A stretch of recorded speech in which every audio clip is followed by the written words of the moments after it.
Welcome back, ladies and gentlemen. Today we're talking about finding the volume of a cylinder.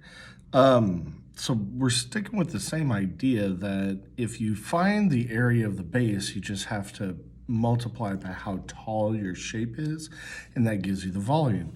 So you have to find which shape is the base. Now, what I'm noticing here is what it's resting on is a circle, okay? And it's 6 meters tall.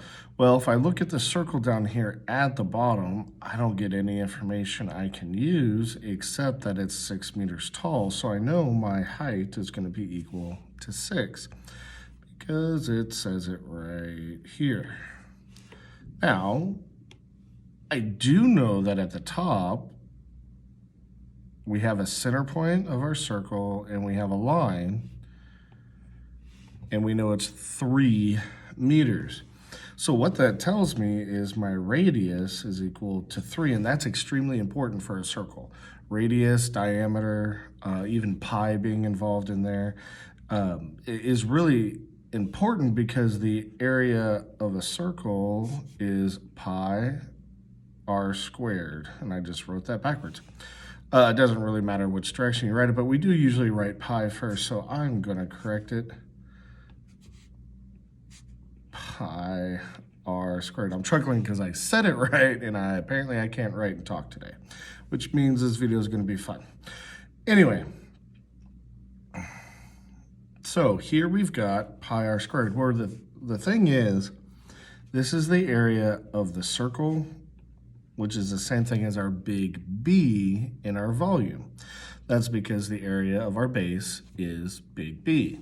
So we're going from here to set up volume equals big B times H. Well, I already know H directly. I can plug that straight in, but I don't know big B directly yet, and that's because I haven't replaced that r squared. Luckily, I do know what it is. Times 3 squared. And that's the same thing as pi times 9. And now I'm going to write that number in front. And so I get 9 pi. Now, it says use 3.14 for pi. I'm not going to yet. The reason is I don't like to put in 3.14 for pi until the very end, until the last thing I do, because the later you put it in, the more exact your answer is going to be. So we're going to be close either way, and sometimes you're not even going to be able to see a difference in numbers, but in other times you will. So to be able to account for, sometimes it'll change our answer by a few decimal points or sometimes greater. I save it for last, so it does the least change or has the least difference. All right, so I'm going to take this 9 pi and put it in for B here. So I get 9 pi in for my B, and my height, again, talking and writing is not strong suit today. My height was 6, and I know that 9 times 6 is 54 pi. Now here is where I'm going to go ahead and substitute in that 3.14. So now I get 54 times 3.14. Got my calculator here. Turn that on. 54 times 3.14 equals 169.56.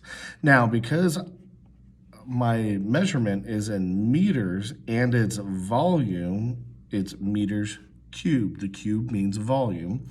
Meters, it was the measurement, and 169.56 cubic meters is the volume of this cylinder. All right, take it easy, stay safe. We'll see you next time.